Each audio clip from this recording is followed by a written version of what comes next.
Road ప్రమాదాల నివారణకు ప్రతి ఒక్కరూ సహకరించాలని పెద్దపల్లి జిల్లా రవాణా శాఖ అధికారి పుస్కూరి రంగారావు కోరారు. రామగుండం ఏరియా లారీ యజమానుల సంక్షేమ సంఘం ఆధ్వర్యంలో శుక్రవారం గోదావరికని గంగానగర్లో ట్రాఫిక్ అవగాహన సదస్సు నిర్వహించారు. జాతీయ రోడ్డు భద్రతా మాసోత్సవాలలో భాగంగా నిర్వహించిన ఈ కార్యక్రమానికి జిల్లా రవాణా శాఖ అధికారి రంగారావు ముఖ్య అతిథిగా హాజరై మాట్లాడుతూ దేశంలో రోడ్డు ప్రమాదాల ద్వారానే లక్షల సంఖ్యలో మరణాలు సంభవిస్తున్నాయని అన్నారు. అతివేగం, నిర్లక్ష్యం, మద్యం సేవించి వాహనాలు నడపడం, సెల్ ఫోన్ వినియోగిస్తూ భారీ వాహనాలను నడపడం ద్వారానే భారీగా ప్రమాదాలు జరుగుతున్నాయని తెలిపారు. ఈ ప్రమాదాలను నివారించేందుకు ప్రతి ఒక్కరూ సహకరించాలని కోరారు. ట్రాఫిక్ నిబంధనలు పాటించడం వల్ల ప్రమాదాలు తగ్గుతాయని రంగారావుతో పాటు ఏసీపీ మడత రమేష్, ఎంవీఐ సంతోష్ రెడ్డి సూచించారు.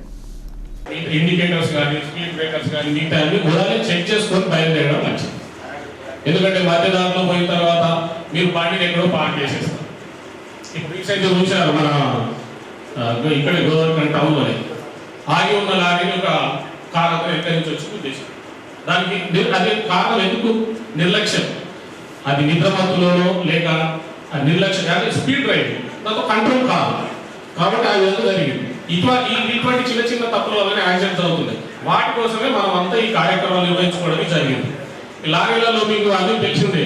గూడ్స్లో ఈ గూడ్స్ మనం తీసుకువెళ్ళడానికి, ప్యాసింజర్లు ఎక్కించుకునేదానికి మీరు ప్రయత్నించకండి.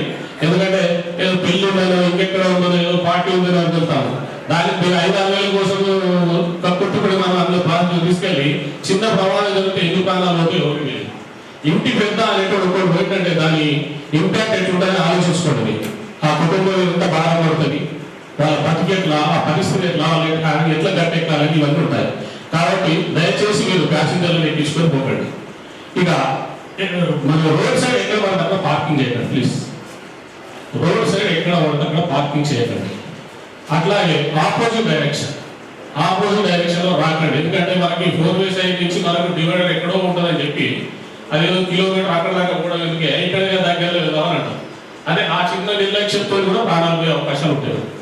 కాబట్టి ఆపోజిట్ డైరెక్షన్లలో రాకండి. ఇక ఇంతకుముందు మీ ప్రెసిడెంట్ గారు చెప్పారు ఇన్సూరెన్స్ అనేది తప్పకుండా ఉండాలి. కానీ అందులో ఫేక్ ఇన్సూరెన్స్ కూడా వస్తాయి. కాబట్టి మీరు జాగ్రత్తగా ఉండండి. లేకపోతే ఆ ఇన్సూరెన్స్ మీరు ఆన్లైన్లో చెక్ చేసుకోండి, అది కరెక్టా కావాలో తెలుసుకోండి. లేకపోతే తర్వాత మనకు ₹10 ప్రభుత్వం నుంచి కానీ ఇన్సూరెన్స్ నుంచి కానీ ఎక్కడి నుంచి కానీ. అట్లాగే మీకు అందరికీ తెలుసులో మీకు అందరికీ డ్రైవర్లు అందరికీ ఒక ఐడి కార్డ్స్ ఇచ్చారు భారత ప్రభుత్వం. మీరు అందరూ అందులో లాగిన యాదలో తెలియదు. దానివల్ల ఒకవేళ మనకి ప్రమాదం జరిగినా ఏదైనా ఇదైనా కానీ 5 లక్షల పారితోషికం వస్తుంది. అది మీకు మరి ప్రెసిడెంట్ గారికి ఐడియా ఉందో లేదో, మరి మీకు కార్డ్స్ అనేది లేదో, లేదంటే నేను ఆ లింక్ పంపుతాను. దానికి ఏమేమి కావాలో మీరు చూసుకొని దాన్ని కార్డ్స్ చేసుకోవచ్చు. దానివల్ల మీకు 5 లక్షల ఉపాధి వచ్చే అవకాశాలు ఏంటి అంటే, ఒక్కసారి మీ అందరి దగ్గర ఫోన్లు ఉన్నాయి.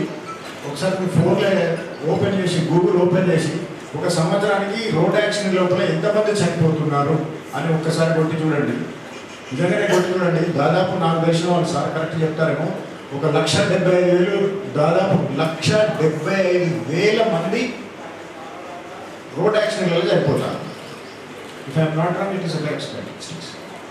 ఒక సంవత్సరానికి 1,75,000 మంది పైగా చచ్చిపోతారు. ఇంకా ఏది దెబ్బలకి తర్వాత చచ్చిపోయిన సంగతి వేరే. అదేవిధంగా మీరు అదే గూగుల్లో కొట్టి చూడండి. ఇది ఒక ప్రపంచ యుద్ధంలో, ఏ ప్రపంచ యుద్ధంలో కూడా ఇంతమంది చనిపోలేదు. ఏది అణుబాంబులు వేసుకున్న ప్రపంచ యుద్ధంలో కూడా ఇంతమంది ఎక్కడ చనిపోలేదు. సో దీన్ని బట్టి చూస్తే మనం ఏ స్థాయిలో ఈ ప్రమాదాలు జరుగుతున్నాయి, ఏ స్థాయిలో మనం దాని మీద కాన్సన్ట్రేట్ చేయాలి, ఏ స్థాయిలో దాన్ని మనం తగ్గించుకునే ప్రయత్నం చేయాలనేది ఒక్కసారి ఆలోచించాల్సిన అవసరం చాలా ఉంది. అదేవిధంగా మన దగ్గర ఉన్నటువంటి ముఖ్యంగా మీకు లారీ ఓనర్ కమ్ డ్రైవర్లు, లారీ ఓనర్లు, మీ అందరికీ తెలియాల్సిన విషయం ఏంటంటే, చాలామంది మీరు ఏమనుకుంటారంటే మేమేం తప్పు చేయం సార్ అని చెప్పేసి అనుకుంటారు. కానీ మనకు తెలియకుండా చేసే తప్పులు చాలా ఉంటాయి. ఇక్కడ మన పరిస్థితుల లోపల చిన్న వెహికల్ వచ్చి పెద్ద వెహికల్ గుద్దినా పెద్దోదే తప్పు. అట్లా ఆ రకరకాలైనటువంటి అవి జరుగుతూ ఉంటాయి. దాంట్లో ముఖ్యంగా ఇప్పుడు ఇంతకుముందు ఏది ఎంఏ గారు చెప్పినారు, తర్వాత మీ ప్రెసిడెంట్ గారు కూడా చెప్పినారు, చిన్న తప్పుల వల్ల జరిగే మేజర్ ఇన్సిడెంట్ ఏంటి అంటే యాక్సిడెంట్. ఇంతకుముందు పార్కింగ్ గురించి ఎవరు చెప్తున్నాడు. నిన్నగాక మొన్ననే మన గోదావరిలో ఒక ఇన్సిడెంట్ జరిగింది, మీ అందరికీ తెలిసే ఉంటుంది. దాంట్లో ఎవరిని తప్పుపడదాం? లారీ వాళ్ళు జస్టిఫికేషన్ లారీ వాళ్ళకు ఉంది, కారు వాళ్ళ జస్టిఫికేషన్ కారు వాళ్ళకు ఉంది. కానీ 2 ప్రాణాలు పోయినాయి. ఇద్దరు నెగ్లిజెన్స్ ఎవరిది ఉంది అనేది మీకు తెలుస్తుంది, ఈజీగా తెలుసు. లారీ పార్కింగ్ ఎలా ఉంది, తర్వాత డ్రైవింగ్ ఎలా ఉంది. అందులో మీ అందులో చాలామంది సెల్ఫ్ డ్రైవింగ్ చేసిన వాళ్ళు కూడా ఉంటారు, లారీ ఓనర్ డ్రైవర్ కూడా ఉంటారు. మేము అబ్జర్వ్ చేసేది ఏంటంటే, మీరు సింపుల్గా ఏమైనా 5 నిమిషాల్లో పోతాం లేకుంటే ఆపుతాం అనేటప్పుడు రోడ్డుకు లెఫ్ట్ సైడ్ తీసి ఆపాలని ఒక ఎంప్లాయీ గారు చెప్పినారు. ఒక్కసారి మీకు మీరు మేము అంటే ఎట్లా ఉంటే మమ్మల్ని తెచ్చుకుంటారు అనుకోండి, అది మాకు తెలుసు. కానీ ఒకసారి మీకు మీరు ఒక్కసారి సెల్ఫ్ ఇంట్రాస్పెక్షన్ చేసుకోండి. మీరు ఎంతమంది లారీ ఆపాలి అని అనుకున్నప్పుడు పూర్తి స్థాయిలో లెఫ్ట్ సైడ్ రోడ్డు దింపి ఆపుతారు. ఇంకొకటి, ఈ లారీ ఓనర్స్ అసోసియేషన్ మెంబర్స్ అందరికీ రిక్వెస్ట్ ఏంటంటే, లారీలు అమ్మేటప్పుడు వాటికి రేర్ అంటే వెనక protection balls, side protection balls, front వాళ్ళు కంపెనీ వాళ్ళు పెట్టే ఇస్తున్నారు. అది ఏదో కారణాల వల్ల స్పీడ్ బ్రేకర్ జరుగుతుందనో లేకపోతే ఇంకేదో లోడ్ ఎక్కించుకునేటప్పుడు ఇబ్బంది అవుతుందనో అవి తీసేస్తున్నారు. మా ఇన్స్పెక్టర్స్కు చెప్పడం జరుగుతున్నది, ఎఫ్సీ చేసేటప్పుడు ఖచ్చితంగా ఈ బాస్ ఉండేటట్టు చూడమని. ఎందుకంటే ఆ బాస్ లేకపోతే వెనుక నుంచి ఇప్పుడు మీ వాహనం సడన్గా ఆగడము లేకపోతే రోడ్డు పక్కకు ఆగినప్పుడు వెనుక నుంచి వచ్చేవాళ్ళు గుద్దుకుంటే దారి కిందకి వెళ్ళిపోయే ప్రమాదం ఉంది. ఆ బార్ ఉంటే మోటార్ సైకిల్ కానీ కారు కానీ దారి కింద వెళ్ళిపోకుండా ఆగే అవకాశం ఉంటుంది. అట్లే సైడ్ బార్స్ ఉంటాయి, ఫ్రంట్ కూడా ఉంటాయి. అవి ఖచ్చితంగా అంటే మన ప్రాణాలు కాపాడిన వాళ్ళే అవుతారు. అది అమ్ముకుంటే ఎంత వస్తుందంటే 500,000 రూపాయలు రాదు, రాడు తీసేస్తారు. కానీ ఎంత విలువైన ప్రాణాలు మనం కాపాడిన వాళ్ళం అవుతాం. ట్రంక్ అండ్ డ్రైవ్ గురించి చెప్పాల్సిన అవసరం లేదు, ముందు అదే చెప్పాను. ఇంకొకటి సేఫ్టీ మెయిన్ ఏంటంటే బండికి టైర్స్, ఆ వార్న్ అవుట్ అయిన టైర్స్ దయచేసి వాడకండి. ఎందుకంటే అది ఎప్పుడు వాడలేదు తెలియదు. ఎప్పుడు లారీ మీకు చేతిలో డ్రైవర్ చేతిలో కంట్రోల్ ఉండదు, అది పక్కకి వెళ్ళిపోతుంది. అట్లే స్టెప్నీ టైర్లు చూస్తే ఇంకా భయంకరంగా ఉంటాయి, దారాలు తేలిపోయి.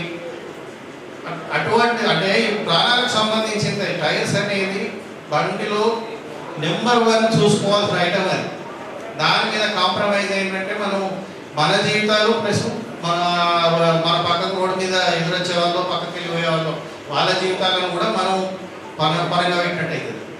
అట్లే ఇప్పుడు ఈ 14 tyres 12 tyres vehicles tandem vehicles అని ఇది లిఫ్ట్ చేయడానికి ఉంటుంది, మీకు ఉన్నాయండి అవి. అంటే లోడ్ వేసుకున్నప్పుడు లిఫ్ట్ చేసి పెట్టుకుంటున్నారు. ఆ టైర్స్ వార్న్ అవుట్ అయిన పాడైపోయిన టైర్స్ వేయడము. ఇప్పుడు లిఫ్ట్ చేస్తే ఆ టైర్స్ రోడ్డు మీద మోపు కావు. అంటే ఆ టైర్స్కి సంబంధించిన 7 టన్నులో ఎంతో మీరు ఓవర్లోడ్ వేసుకున్నట్టు లెక్క అవుతుంది. అవి మాకు మా వాళ్ళకి ఇన్స్ట్రక్షన్స్ కూడా ఉన్నాయి. అట్లా మీదకి లేకపోతే అది అంటే ఇప్పుడు 14 టైర్ అయితే 12 టైర్ అయితే 10 టైర్ కిందకు మారిపోతుంది. ఆ వెహికల్కి సంబంధించిన పాసింగ్ ఎంత ఉంటుందో అంతే మీకు పట్టుకపోవాలనేది లెక్కకు అవుతుంది. మిగిలింది ఓవర్లోడ్ అవుతుంది. మీరు అంటే ఆ రోడ్ డ్యామేజ్ చేస్తున్నట్టు లెక్క కదా. దయచేసి ఆ పని చేయకండి. అనంతరం లారీ డ్రైవర్లు ఓనర్లతో రక్షణ ప్రతిజ్ఞ చేయించారు. ఈ కార్యక్రమంలో లారీ ఓనర్స్ అసోసియేషన్ ప్రతినిధులు శ్రీనివాస్ రెడ్డి, లారీ ఓనర్లు, అధిక సంఖ్యలో డ్రైవర్లు పాల్గొన్నారు.